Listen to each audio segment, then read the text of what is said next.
Today we'll talk about common treatments, common questions people have, some of the newer emerging treatments that seem to be gaining a lot of attention and traction in the industry, and what is hyperhidrosis? Excessive sweating. Where? Well, it could be anywhere. Hands, feet, but the most common place is underarms. Most popular procedure that you can do for hyperhidrosis, aside from botulinum toxin injections, is mirror drop. Yeah, you have that. These at-home laser hair removal devices, not safe, not effective, does not work. I'm just gonna flat out say it. If you're not being truthful with your provider about being antibiotics because you want your laser hair removal treatment, you could end up with a burn. When a muscle relaxes, it pulls the skin tight. All the muscles of the human body are in tension. And that's why when you relax your hand, it's in a curved shape, because all those muscles are slightly in tension. Welcome to another episode of Inside Out Med. What do we got? I think today we'll talk about common treatments, common questions people have, some of the newer emerging treatments that seem to be gaining a lot of attention and traction in the industry, and we'll take it from there. So Daxifi has been around for a couple years now, and horrible launch. I think we can both agree with that. I don't know why they launched it like that. Even from a practice perspective, like if you're going to have a patient returning less and you're going to charge them double, right, to try and meet the margin, but then it doesn't last the double duration, right? If you don't get 6 months out of it, you're going to have a real big. I think it should have been positioned as just a superior product, not something that's going to have people come back much less. So maybe charge a little bit more for it because it's potentially a little longer lasting and has more immediate onset, but I don't agree with how they launched it at all, and that's probably why most places still don't offer it. I had my treatment 2 days ago, and if you look, like, I'm not really moving much. A pretty fast onset. Yeah, Disport has a pretty quick onset too. It could vary patient by patient. It would make me feel heavy though. Like when I would do my treatments, and I heard it from a patient perspective, and I could really relate with the patients when they said that, even if they didn't have some sort of ptosis or something, like no closure of the eyelid, everything looked great, but they felt heavy. And I had that firsthand. And you don't feel that? Not with Daxifi, no. Mm-mm. Still clinical studies say, 1 to 2 weeks for full effect. But yeah, you may receive 80-90% of the effect within the first 2 to 3 days. How do you feel about the whole peptide? Because Zemin's purest, right? So they come off of that, but the combination with the peptide, especially with the emerge and the peptide industry right now, seems massive. Yeah, I think they advertise it in two ways. One, that it's organic. It doesn't, or in a sense that it doesn't have any animal biological properties that it's derived from. It's fully synthetic. And one, it's formulated with a peptide, number 2. So they're claiming that peptide enhances the binding of the toxin to the receptor sites in the muscle. But apparently it also produces a more youthful effect of the skin. Glow, yeah, the glow. Yeah. You said it was superior. You think it's superior to what? If you were just doing apples to apples comparison, like if it was the same price and, maybe it lasts a little longer, then I think it could. Than Botox. Yeah. But the Botox or Disport, I think those are the two strongest, and then Zemin, Juvo, and Lativo are kind of weaker acting type 1A toxins. But I think that I don't like Lativo. Having too much experience with Lativo, but we didn't have anything. is that the one that was supposed to be organic? Yeah. So everyone there was a big South Korea skincare trend. Remember that? Uh-huh. I think it's died down a little bit since then, but everyone was like, organic this, organic that. Everything's way better in South Korea. And then they launched that neuromodulator, Lativo, and South Korea, and everyone was like asking for it, this, that, the other. And we did not do well with it. And that's, some practice could be doing great with it, but we did not. It was bad. Yeah, so what a lot of practices do, just so you know, the reason they might buy a lot of it is they tell the patient they're injecting Botox. That's wrong. They're actually injecting Lativo or Zemin or Juvo, which they obtain for a much lower price point. But, they're telling the patient they're getting Botox. It's important to, if you're in business, you should be in business for the right reasons. But, regardless, they all fall under a neuromodulator category. Some products are superior to others. And that product was not superior. We have some patients that love their particular brands, right? Some diehard Botox, diehard Zemin, Disport, et cetera. So before we dive too much further into the neuromodulators, I think we should just clarify one thing. Like, how do neuromodulators work? Because a lot of people seem a little confused about the differences between neuromodulators and dermal fillers. And even though to a lot of providers, it's like you wouldn't even think of asking that question. But some patients legitimately don't understand why one works for wrinkles in the lower face versus wrinkles in the upper face, etc. It's so funny that you say that, though, because one thing, especially and I hear it when we acquire a new client, is, do you guys dilute your Botox, right? Mm-hmm. And Botox is and I'm sure there's clinics out there that probably do that. But one, Botox is a powder, right? You can't put it in someone's face unless you reconstitute it. Two is, once you do have the correct dilution or diluent in the product, then it could be properly administered.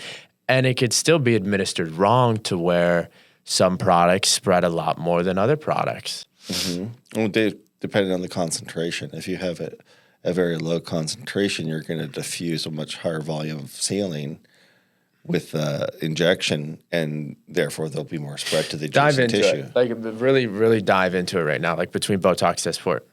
Differences, reconstitution, how you're diluting, and for a patient, like a patient going for Botox, a patient going for Disport, onset, spread, your reconstitution. Okay. First of all, botulinum type A toxins, those are the ones only ones that have FDA approval in the United States right now for cosmetic use. They are talking about maybe bringing a type B at some point. Which may have much more duration, may be stronger, but right now, the two most common out there are Botox and Disport. People get confused between the two of them because, for one, the conversion of units from Botox to Disport is 2.5 to 1. So 20 units of Botox, which is the typical amount to treat a single area in the face, like the Botox, like the glabella, the frontalis muscle, or the crow's feet.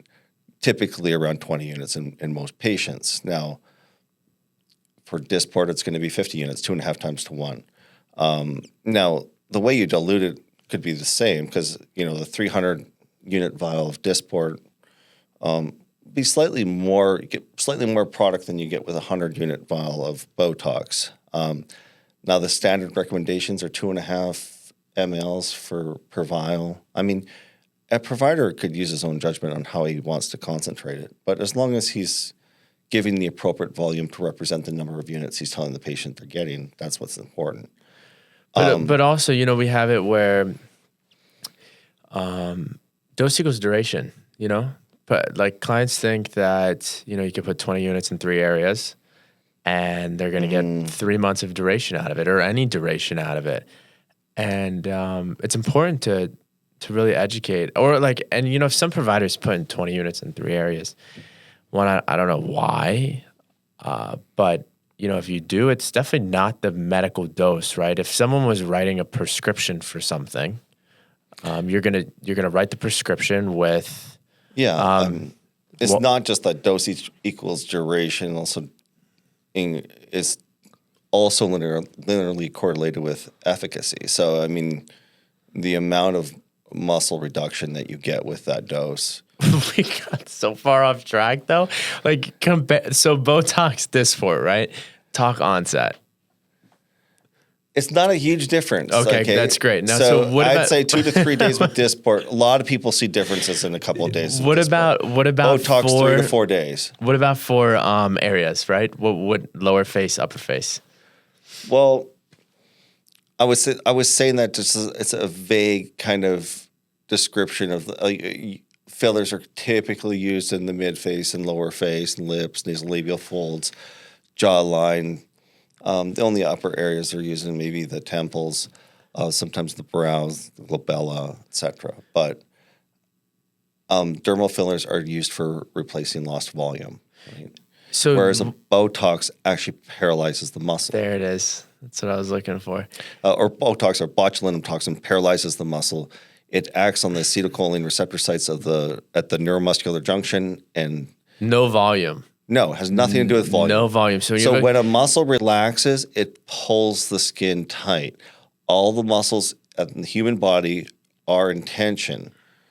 So in the relaxed phase, they're actually in tension. So all the muscles in your forehead, wherever, there's some slight tension going on. That's why when you relax your hand, it's in a curved shape because all those muscles are slightly in tension.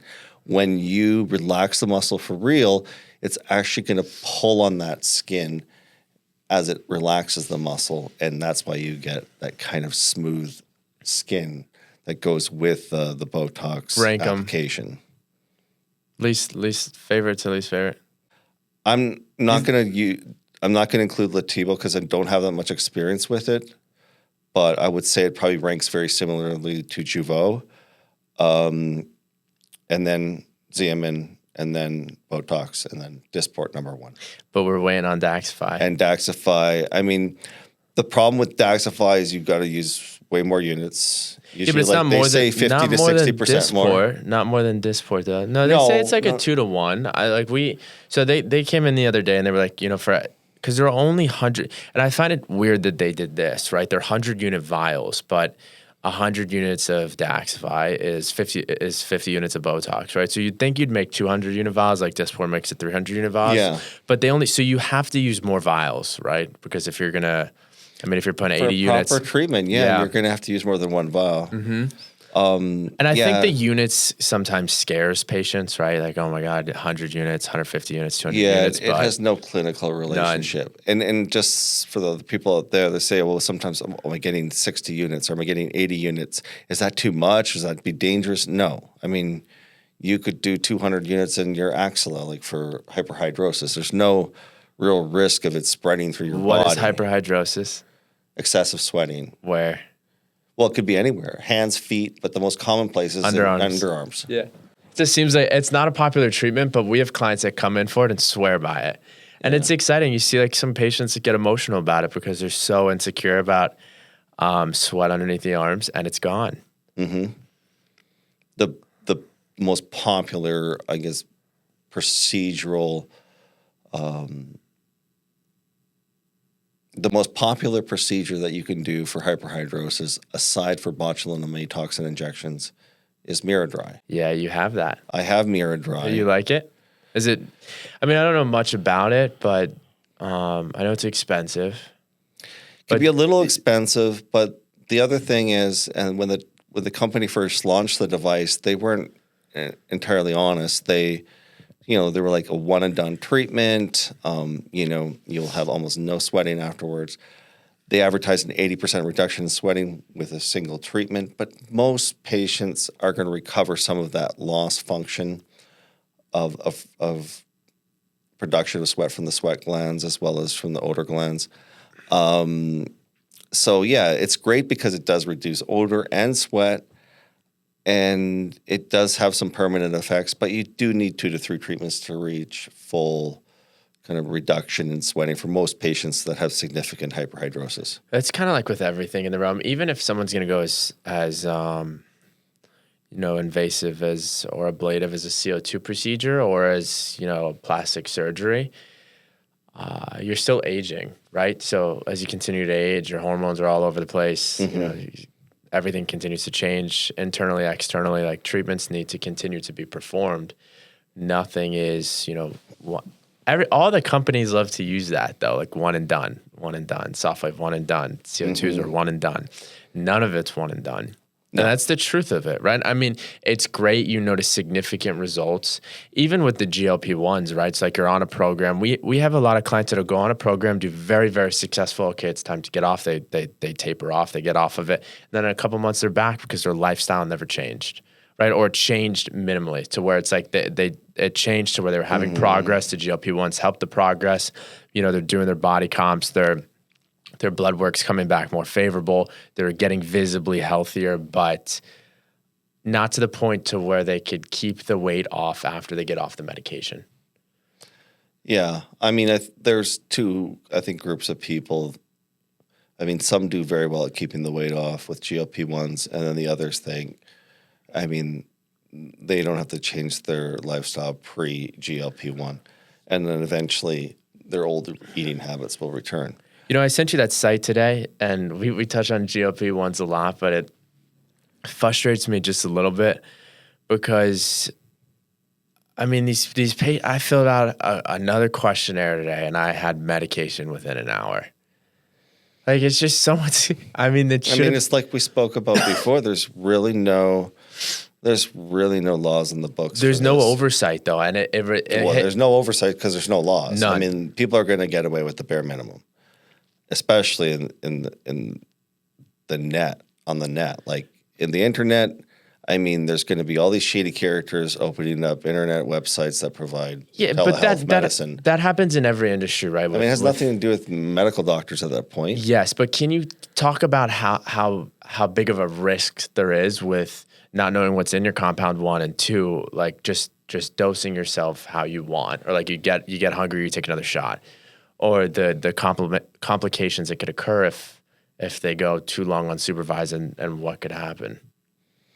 I mean, there are certain risks with every medication that would require physician oversight. Now I know some of these patients have access to some kind of dialogue with a provider, an on-scene provider. But, I mean, obviously with GLP-1s, minor side effects like nausea, constipation, diarrhea, abdominal cramps are common. Fatigue that can last 3 to 4 weeks is also seen in about 50-60% of patients. Less common side effects, more serious side effects are problems with the gallbladder or inflammation of the pancreas, which could result in pancreatitis, which would require hospital admission to treat.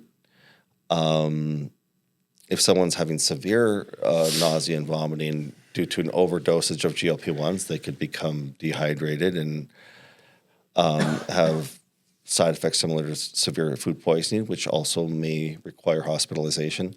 So, I mean, and then there's the contraindications like MEN type 2 syndrome, which is a type of neuroendocrine cancer. But yeah, I think, it's a relatively safe medication, but just like any other medication prescribed over the internet, there's all sorts of problems that will arise. How long have you been in the field? In the field of cosmetic medicine? Yes. Yeah, over a decade. 13 years. Okay. So after hearing all these complications, like don't go get a script online without proper oversight.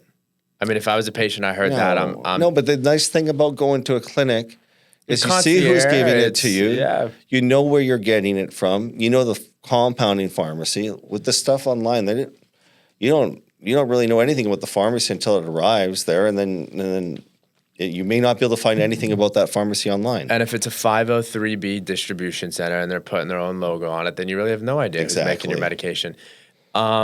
Also, like if you have a needle phobia, you come in weekly for your injections, right? That's right. That's another plus. So you don't actually have to administer the injections yourself. And for our patients, and I think you do it in your clinic, you do a body composition test to see how much of that weight loss. They're doing it monthly, or at least quarterly. At least monthly, to see how much of the weight loss is fat, how much is water, and how much is muscle, right? Because if you're losing a bunch of muscle with this weight, it's not really the ideal. Yeah, and they're also doing vitals. They're also, listening to if they have any side effects so they can counter the side effects. I mean, like, especially with nausea, with Zofran, I mean, it seems to be a very big help. And then also the combination of therapies for fatigue, like BioBoost and vitamin injections. Exactly. I mean, the side effects that can occur don't have to be normal. You don't have to normalize them. Like speaking with a practitioner who cares on a monthly basis, it really helps, especially now with the new state regulations with a lot of the, there's not many FDA cleared peptides, but more for controlled, so like testosterone and stuff like that, GLP-1s, where all the BUDs are a lot shorter, right? Especially Yeah. considering the compound, when the compounding date is considered in the best use date. Unfortunately, I mean, and I know why they're doing it. It's a crackdown on It's this. a crackdown on compounding is. pharmacies, but mostly because of GLP-1s. And so one way to crack down on them, the FDA tightened up the basically the expiration dates on these products. So they call them BUD dates, beyond use date, which means after the product is open, it's good for so much time. And a lot of that has been reduced to 4, 5, 6 weeks. So it's complicated a lot of treatments. It's just an expiration date. But it's not a realistic expiration date. Yes, but you've got. I mean, I showed you. Date. You've got companies out there prescribing 12 months of medication, right? I mean, I showed you that today. I forget the name of it, but you could buy, and they're like, their price points are based off of milligrams, which it looks like almost the client can pick which milligram they want to be in. So how does that company get around Which is that? insane. There is no medical world, aesthetics or like, conventional or regenerative, should the patient be picking their milligram based like subject to price? Yeah, that should just be flat out illegal. Like that should not be it shouldn't be like an advert. Sure, if you try and make your programs more affordable based off of dosage, but and they're coming in and you're handling it internally, but like to go on your website and be like, this milligram brackets, this price, this milligram brackets, this price, this milligram brackets, this price, and then have a completely different price round based off of how long the month of the therapy is, right?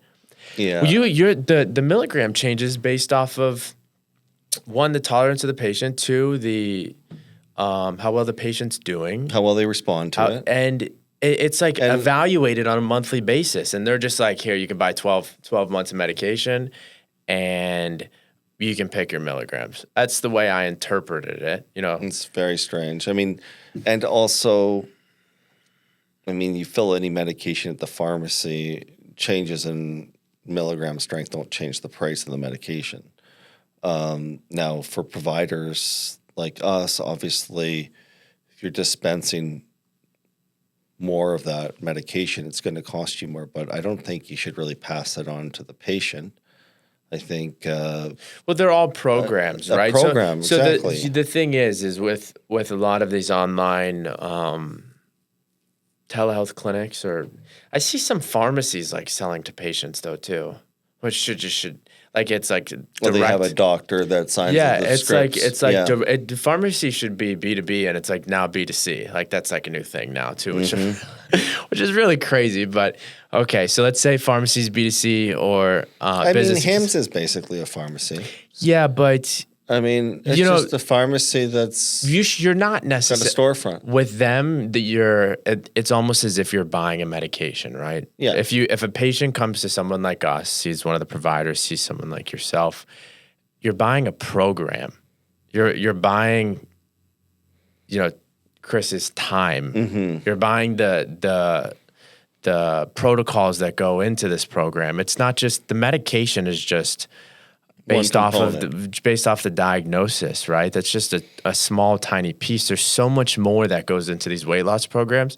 And I would have never knew about this if a patient didn't bring it to one of my team members' attentions, because I had no idea. She showed them. She's like, this is like what I can obtain.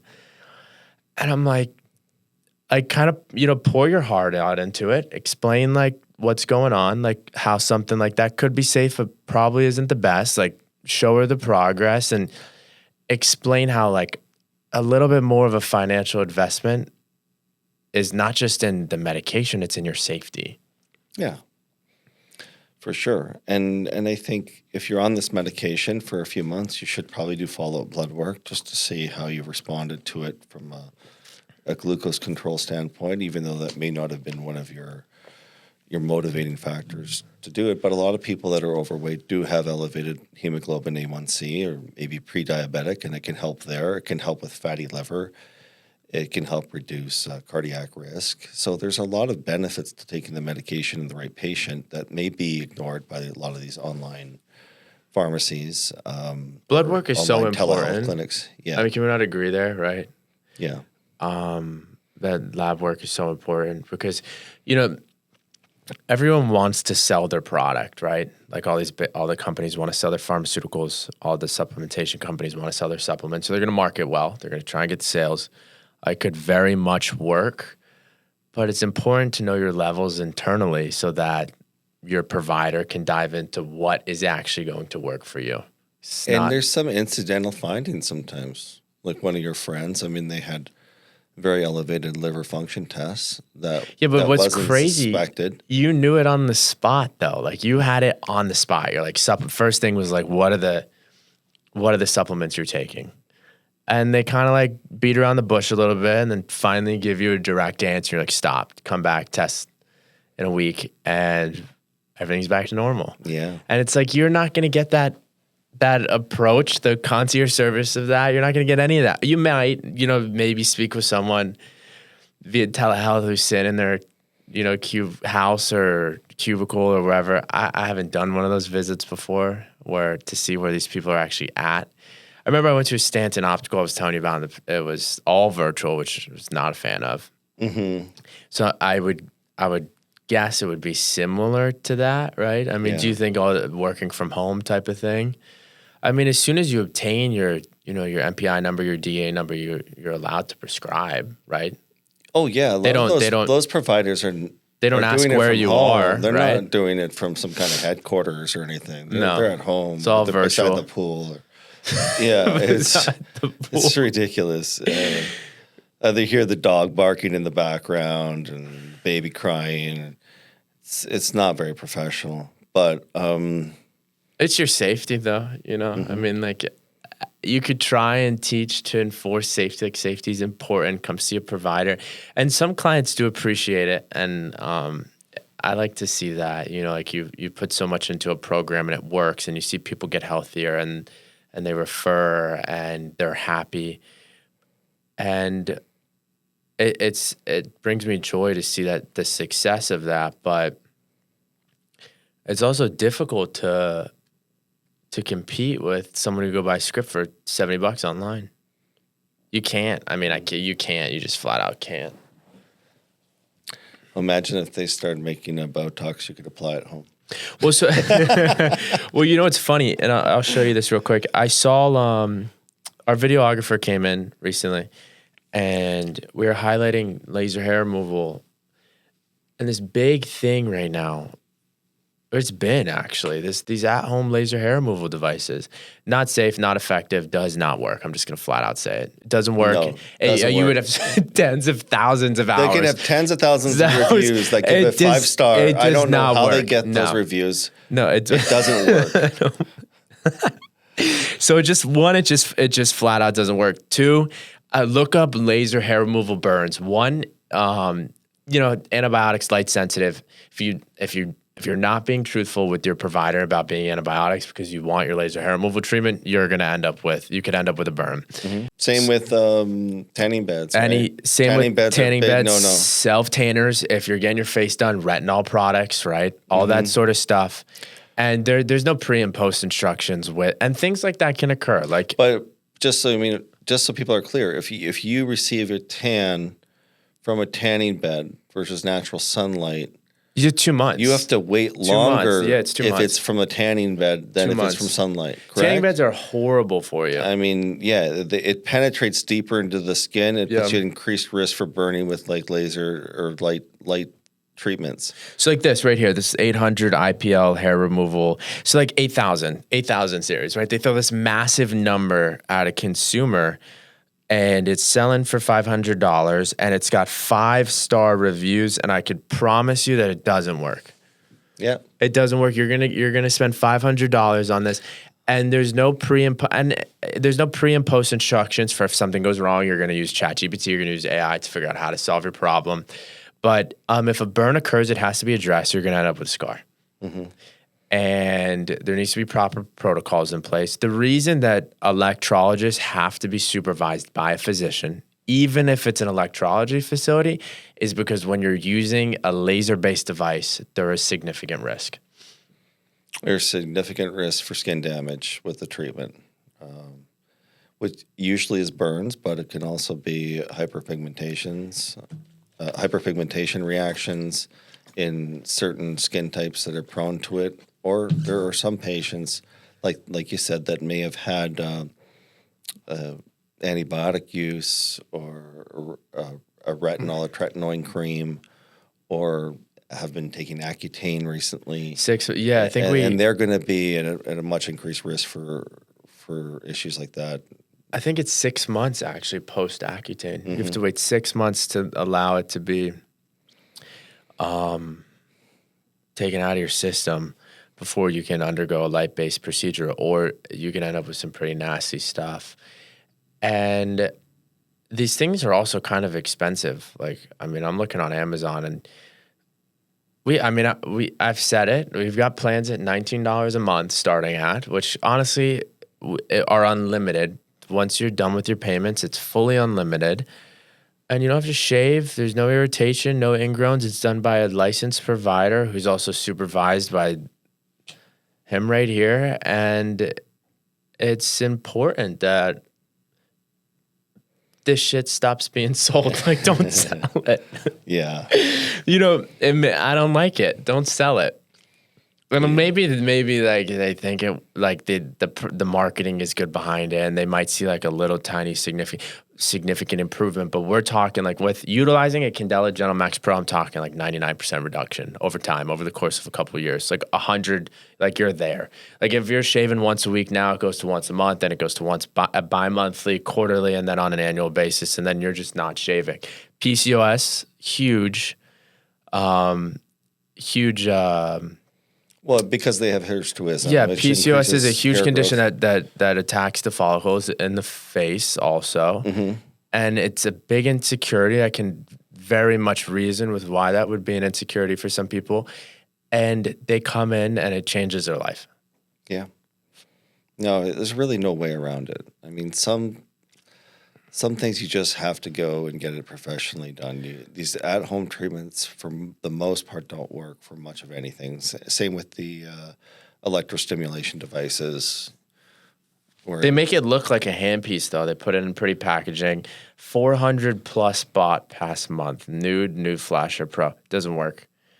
I mean, it's crazy. I mean, I can see it though, right? I mean, if you're looking to combat shaving, irritation, ingrown hairs, and you find something you could do at your house, like I could see why someone would would appeal for sure. Yeah, but it doesn't do it clinically while you're work. watching TV or. First of all, it's a little bit uncomfortable, and second of all, you have to do it a lot more than you would have to go get a laser treatment done, and. IPL is not effective for hair removal, and it's not effective at all. Like and also the I'm gonna just blast it. Like there's these laser hair removal devices out there that use, like ultrasound gel, and they're kind of just rubbing, and it's like the IPL, and it doesn't work. I've never heard of that one. Yeah, I couldn't even name the device. It's like Cynosure and stuff like that. Like these companies out there have it. Yeah, it doesn't work. That doesn't work either. I mean, you've had the treatments. The Candela Gentle Max Pro is great. It is. It also has to be done by a great provider, but you have things that are superior in certain industries, and the Candela Gentle Max Pro is superior in the laser hair removal industry. Yeah, I mean, you need a laser usually that specializes in one specific area. Like there's lasers for skin resurfacing, there's lasers for tattoo removal, and there's lasers for hair removal. You see Toro?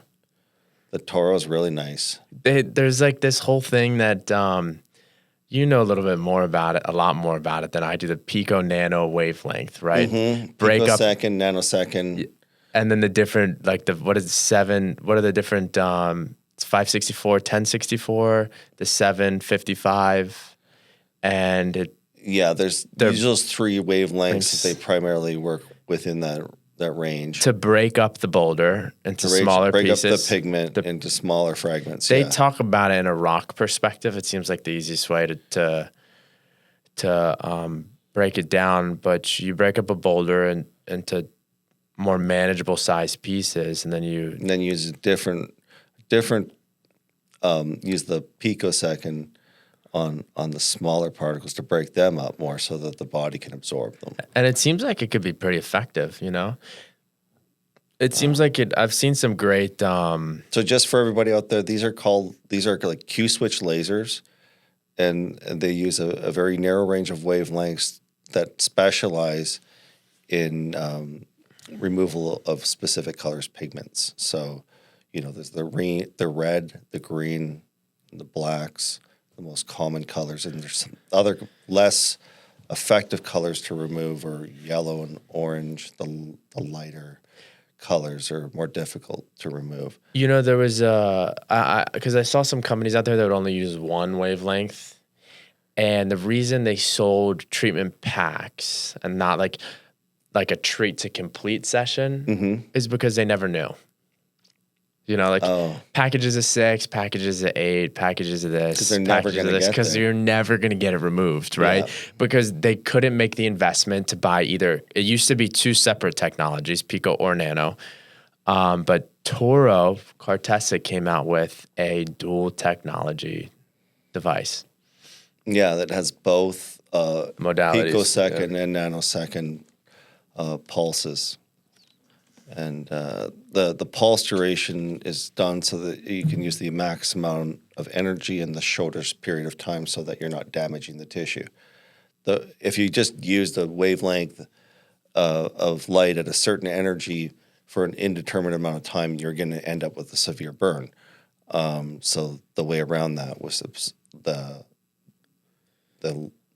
laser absorption is minimized by the duration of the pulse. Yeah, but also there's serious risk with it. I mean, like ink poisoning for when you're doing tattoo removal. I saw some stories out there about some serious complications that could occur if it's not done correctly, right?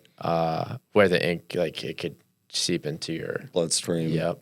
Yeah, I mean, first of all, you want to do it so that you're doing an area that's not too large at one time. And they're going to have an at-home one soon. Yeah, I don't know. It's too difficult to treat tattoos. You I mean, think even the same with laser, though, it. right? I mean, you think there was a point where laser hair removal was not the norm. It still probably isn't the norm. I bet you majority of the population. Aren't you shocked that there's still waxing centers out there? I don't know why. I don't it shouldn't exist. It's indefinite. It's not cheap. Yeah, and you have to do it forever. And plus the waxing bumps, the and irritation it's so that can painful. my yeah. God. Laser hair removal. So there's some people use Zimmers where they'll attach a Zimmer on and it's cooling. It's a way to kind of rig the device, but it doesn't come from the manufacturer like that. It's just a way to cheapen out so you don't have to pay cost of goods. It could be still done effectively, but the practitioner has to be very educated because you have the risk of having serious burns. That's where serious burns occur, where if they don't have cryogen, they bypass the cryogen by having a Zimmer attached to the handpiece.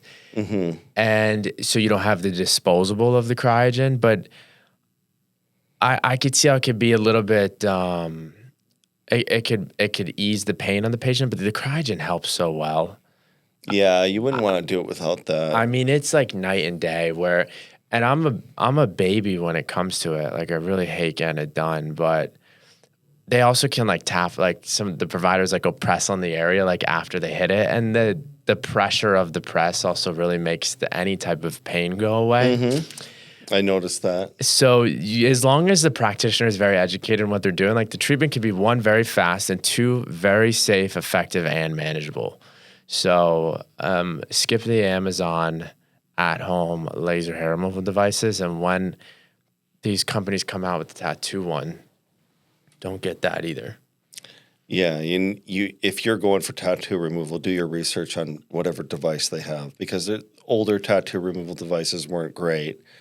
And a lot of times, depending on the complexity of your tattoo, you'll need 2 different types of lasers to remove it. And now with this Toro, it's great. They have that in one device, which is very interesting. So the practices out there that do have it, I mean, they're definitely doing the right thing. And then, of course, the practitioner. You got to look.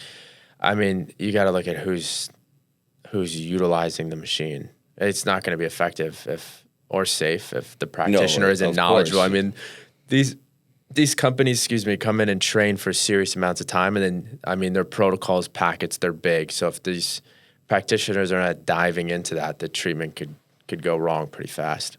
Yeah.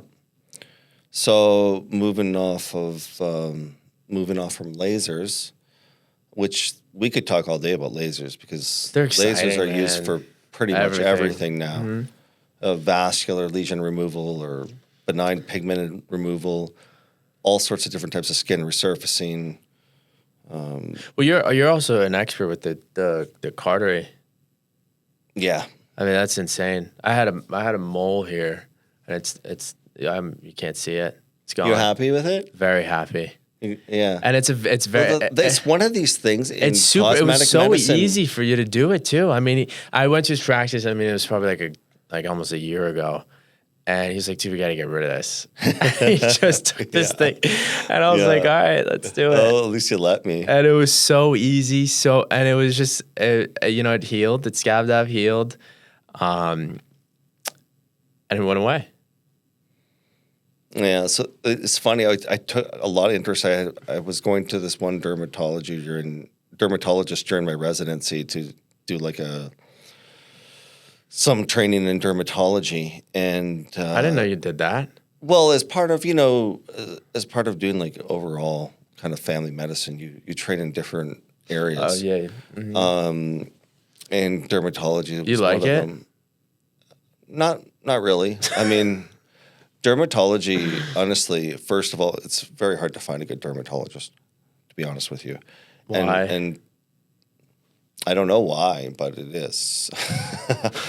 Because when I did internal medicine, for example, we had a dermatologist in the clinic with us, and anytime I had an issue where I wasn't sure, how to proceed with management of a certain skin lesion, a certain skin condition, etc., I would consult with the dermatologist, and his approach was never any different than mine, and never really could provide much more insight into the issue than I could. The skin is a very complex organ, and they get used to doing the same thing. So what would you do? Out. You just went with whatever. You just went with your best judgment. Yeah, I researched the hell out of it. Yeah. Because the number of different manifestations on the skin, different disease processes, different pathophysiological processes, just amazing. Skin is an extremely complex organ, and it's just overwhelming people to see all the different things don't treat it like that, though. Like the thing with the tanning beds and. Speaking of, we were talking about last episode, supplementation, like just throwing in any supplements into your body and like hoping for the best because, it's supposed to do, it's supposed to clear brain fog, for example. It's a big thing right now, cognitive function, which we can both agree that if a NAD capsule is way different than a NAD IM injection program, right? Dosed by a provider. So with piggybacking off of that, people just throw creams all over their face because they see it on social media, see it on the web, and they're like, "Why am I breaking out? Oh yeah, why aren't my scars getting better? You can make your skin look a hell of a lot worse by putting 3 or 4 different products changing? On it that cost you $1,000. And it's the same with like makeup and sunscreens and everything. Anything you put on topically could be harmful to your skin, and to your body. There's so many things that are absorbed through the skin into the bloodstream. People don't realize that. But literally everything you apply to your skin gets into your bloodstream. Elta MD, big product we used to carry. We stopped carrying it because one of their sunscreens, I forget what the ingredient was in it. Donna didn't want to carry it anymore. She just threw it all out because of the fact that it could cause cancer. It's carcinogenic. Yeah. And so completely got rid of their whole line because of that. And that's like a reputable brand, and people are still buying it off the shelf. So you're like, why can't I get it anymore, or wanting to purchase it? And well, that brings up an interesting one. You've ever heard of melanotan? No, oh yeah, but I don't know much about it. I always had people requesting it. Yeah, and I was like, well, it's not really licensed for use in the U.S. and there's a lot of issues with melanoma. And melanotan was this sub-Q injectable, and after a few injections, you'd be completely covered in a beautiful tan. It's crazy that someone came up with that. Yeah, it stimulated the melanocytes in the skin, and You don't hear much about it, You though. don't hear much about it, but Not there's still anymore. people that see it online, probably see it on social media, and they want it. But yeah, if you did have a precancerous lesion or were prone to melanoma, that's gonna accelerate the growth of that big time. Now there's a bremelatide, which is PT141. That's been FDA approved for libido in women. But an interesting corollary to that is that a lot of men use it for erectile dysfunction, but it also stimulates melanocytes and will give you a tan if you abuse it. And men have been known to abuse this stuff, just like they abuse Cialis and Viagra, And they're tan. etc. They're super They're tanned. super tan. And, It's so funny. yeah. And they got to be careful because again, it will grow melanomas if you are predisposed to having them. So yeah, everything comes with a risk and has to be supervised. You know, speaking of libido and all that, we what seems to have been very successful for us is the Emsculpt chair. Oh yeah, You know, with doing 12,000 Kegels in a 30-minute, but it's really 28-minute sessions. And they have, I mean, they're sitting up like this, right? Your posture, everything really matters during a treatment like that. So it's in a perfect spot, and it's like changing from a incontinence perspective, like fully changing their lives. You know, because so you're still selling that? all the time, Wow. and it's fully. I mean, women love it, men love it too. I mean, Is there any consumable with that? No consumable. Device is very, very expensive, but men usually when people think of incontinence, they correlate it to leakage with women, right? Sneezing, jumping, exercising. But I was talking with my dad, and he gets up all night to pee. I'm like, it's the same thing. It's like it's your pelvic floor strength. I was like, you need to come in here and sit on this chair. Well, it could also be Yes. because he's not completely emptying his bladder. Correct. Because of an Correct. enlarged But prostate. the irregular urination throughout the night, and we've had men come in, utilize it, and it works. And you're seeing improvements in men? Significant improvement. Yeah. It seemed to be very successful, unless there was like it was from a surgical operation, and then there was very minimal improvement. And you also can't do it if you've got like a pacemaker, or the IUDs used to be copper. There's a Paragard, I think. Yeah. Yeah. And you can't do it with that either. It'll like tug on it bad. Could end up really bad. Yeah, well, it's metal. Yeah. Yeah. So you can't do it with that either. But on another note, what do you think about that company, BTL, selling all these devices to like chiropractors? I didn't know they could. Dude, all over the place. So my uncle's got a very successful chiropractic center, Nailed Chiropractic. He's very educated, super nice guy, super smart. Only does chiropractic care. That's all he does. Stays in his industry. Doesn't do red light therapy for weight loss and Hormone replacement. no hormone replacement. We've talked a lot about this with chiropractors doing, sort of trying to do like regenerative medicine and hire a nurse practitioner so they could write the scripts or whatnot. And he called me up and he's like, BTL just tried to sell me an Emsculpt. I was like, do not buy that thing. I thought they were limited, like that they required a medical director or something for that. I don't think these companies care about anything, I mean, it was the same thing we were talking about in one of the first episodes where like you need, one, you should have someone competent supervising you from patient safety, but within the state of Florida, if you veer more aesthetics, plastic surgeon, they're not checking that. And it's like you have to sign off on, you would have to sign off on a provider going into like a Galderma or an Allergan training. They're not background checking the physician to see if they're educated within the industry. It's another one of those gray areas, yeah. So, I mean, you would think if anyone, the state would start to crack down on companies like that, and then it would trickle down, right? Mm-hmm. Which I guess they're starting though. Like you got the compound. It started with that BTL, The though, compounding that's a funny stuff. you mentioned them. I'm not saying they don't have good products. Some of their products are very good. But They're effective. they were selling some of their stuff at such a high price point. I mean, the overhead would put a lot of these places out of business. No, it did. It put a ton of people out of business because I financed the device to Emsculpt.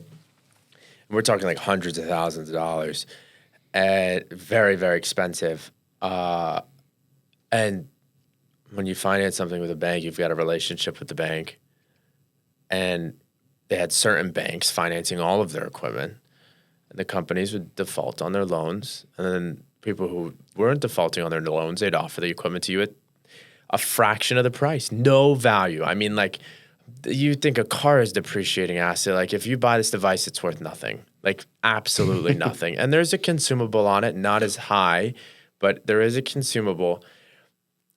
Treatments are phenomenal. I love it. I like the Emsculpt a lot, but it's the Emsculpt Neo, right? Yeah, it's cool to be on it. It works with the right candidate, right? If you're like percentage body fat through the roof, no, just you're like not. CoolSculpting. Yes, no. So like when people are selling you this package and like you're not, it's for someone who's active, who's actively working out, who has a good lifestyle and wants fine tuning. That's the person it's for.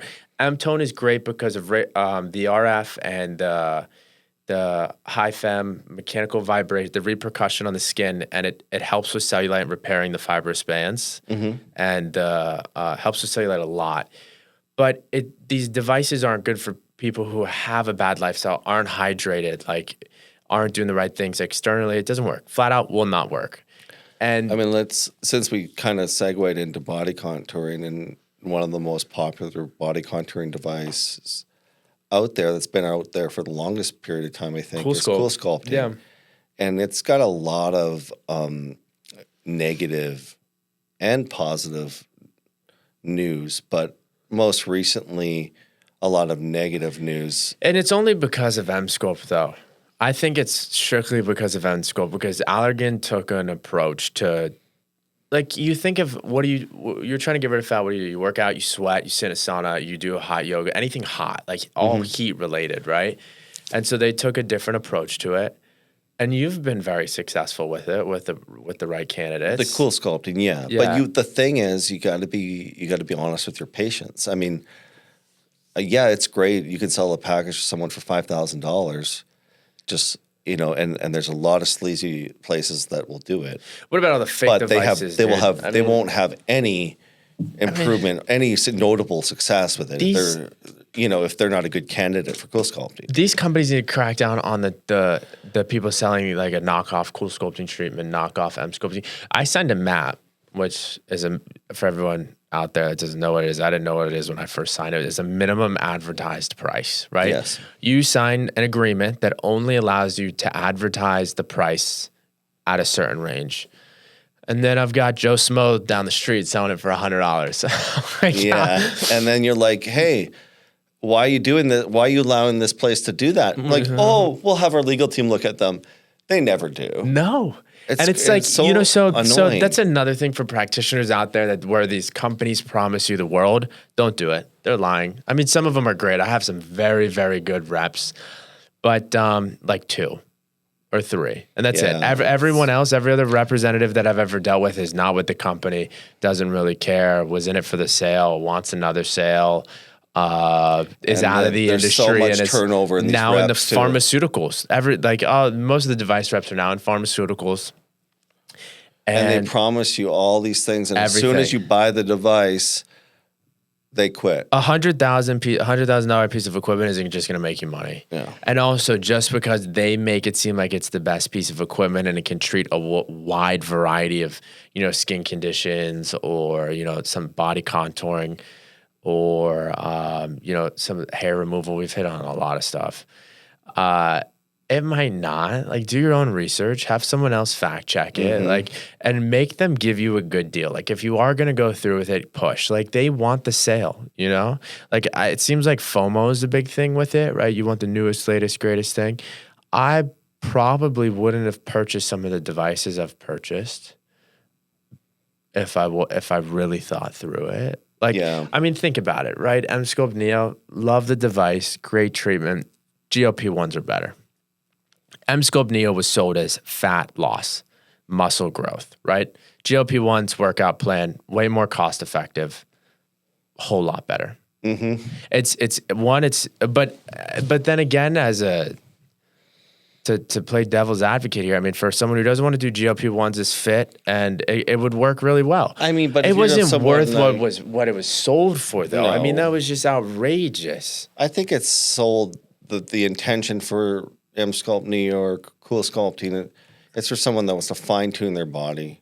It doesn't matter how much weight they lose. They have fat in a certain area.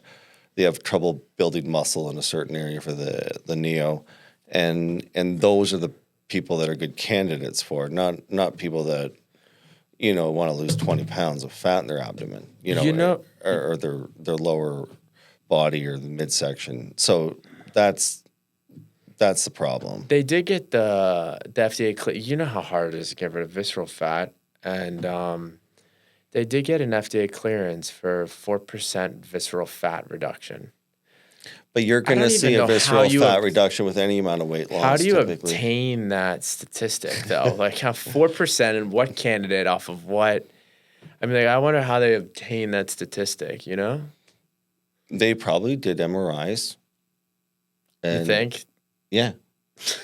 I mean, that's the only really reliable way to get to see how much muscle And like how many candidates? or see how much visceral fat you have, Yeah. and how much visceral fat reduction you have. You think they took like the same, like this person's 200 pounds, this person's 200 pounds. I mean, like I wonder what type of studies they went through for that, because I couldn't tell you. I have the device. And electrical impedance devices give you visceral fat, but I don't know how accurate they are. So that's why I think, like, for a clinical study, I think you would need to do an MRI. Yeah, I think to get like an FDA backing like that, you'd probably have to go through a serious amount of patients. Mm-hmm. Yeah, a lot of studies to actually confirm if. But again, like so you lose 15 pounds.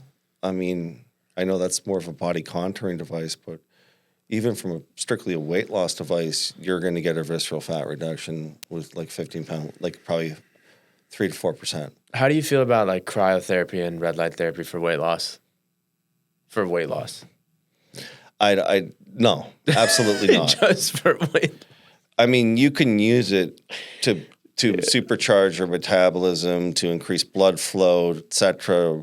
Don't you think it's like fraudulent to sell it like that? Absolutely. I mean, it should only be sold as like an adjunctive treatment. Like, wellness, this will help yes. in general. This might help increase your metabolism. Your overall, your overall effects with a weight loss treatment may be improved, but by itself, absolutely ridiculous to sell that as a weight loss treatment. See it everywhere. Crazy. It's horrible. I mean, and it's like horrible red light beds too. They're like LED strips. It's like you took a strip of LEDs, slapped it into, and some of them aren't even beds. They're just panels. Like they just bring in a massive panel. Yeah. And you have a pretty sick bed. What is it? The Miracle 9600 or something? Miracle 9600. It's pretty sick. 9600 joules of energy. If you're watching this and you're going into a red light therapy treatment, ask them how many joules their bed has. Yeah, you need to know the overall energy and the number of infrared and non-infrared bulbs, and where it was made. I mean, do you want something from China that was made and you can actually see almost the light strips in the bed? I mean, there's a big difference. There should be. I mean, it'd be cool if you could put together like a team, like a regulatory body board to make the barrier to entry a little bit more difficult, so patients could have a more likelihood of choosing the better option rather than someone who's selling. I mean, like I see it. Cool peel is a big term right now. Cool peel is just a setting. It's not like a different device. It is just a setting in a device. That's all Cool Peel is. And it can be very effective for the right person, just like Deca Pulse is just a pulse. But there's people out there selling Cool Peel, and it's not a Tetra Pro. Or they're out there selling... all the time, there selling CoolSculpting, and it's not a CoolSculpting device. And they don't know any better because it's like from Alibaba or whatever. Exactly. And the companies aren't doing anything really to regulate that. I mean, with BTL, I told them about a device that was being used, a counterfeit device that was being used at a medical spa in Boca. And They have more than that. And they're like, oh, yeah, we're going to get on top of them. We're going to get on top of them. And nothing ever It's happened. a lot of counterfeit devices these companies have, though. It's not just like a BTL No, it's not device. just one. Yeah, I mean, because like you can, I mean, theoretically, like it's just a skin, right? It's just the skins of the device. Like you could make anything look like anything, but the internal components are completely different. There's zero. I mean, like I have some engineers, actually really only one engineer that comes out and services the Gentle Max Pros, and he'll be there all day. Like it's a 12-hour thing, and it's very expensive. Like it's not cheap. And he rips these things apart, and if you look at what they look like inside, like I wouldn't know where to start, you know? Really? For the preventative maintenances and the water filters and, you know, the filters and you have flash lamps. Give me that guy because, you know, Fotona wants to come and do maintenance on the device, but you got to pay for the lodging, air, for all this other stuff. It's a scam. You have the flash lamps within the heads of the Alex or the YAG. Mm-hmm. And it's like there's so much stuff that could go wrong, like a lot. And he knows what he's doing. And it's like, does he only do that one company stuff? No, he knows. He's pretty general. He knows what he's doing. Like he's an engineer. He worked for all the big brands for quite some time, and he kind of just does this on the side. Like as he still works for a company, does this. Yeah, because there's not a ton of business with that, probably because like everyone else has it's a lot of counterfeit out there. I don't know if you're doing preventative maintenance on a counterfeit device. You think? Why would? I mean, those counterfeit devices cost like $4,000 or $5,000, and they're going to spend what $2,000 on maintenance. That's how much maintenance costs. Exactly. That doesn't make sense. It's crazy. Yeah. You know, and I don't get it, but all right, whatever. Do your thing. He's good though. Yeah, I can't believe I haven't told you about him. He's down in he's based in Fort Lauderdale. Yeah, he's based in Fort Lauderdale. Good. But yeah, because Fotona just hit me up, and I was just like, "Why? Was it due?" They said it's due for maintenance. So I was does it pop up an error code or something? No. You know, that's good. That it's crazy that the device companies do that though, because what they do is like you can't have internal access unless you have a code to get into the device, and then you either find out how to bypass that code, right, and hire an engineer. I actually don't even think you need to bypass that code. I think he has a code. Like you can be a direct, you're not a Candela or like a BTL representative, but you can kind of like have a partnership with them to where they give you an access code. They probably pay a fee for it, and then they're like an authorized user of it, you know? Or else you can't. Like you can't. I wonder if these knockoffs actually have that. I don't think so. I don't think there's anything like that. Like there's so many safety measures put into place to where like you can't mess with it. Like you couldn't do anything with it. I mean, it's crazy, but I guess just stay away from the Amazon devices. Yeah. Don't do red light therapy for weight loss. Don't do hyperbaric or cryotherapy for weight loss. GLP-1 should not. I mean, you could go to telehealth, but come in person first. Don't go see chiropractors for weight loss. And Daxifi is going to be the new thing. It's coming back. I'm telling you. It may have a new reemergence. I think it's got a second wing. Yeah. But thanks for tuning in on Inside Out Med, guys. We'll see you. All right. See you next week. All right. We were rolling.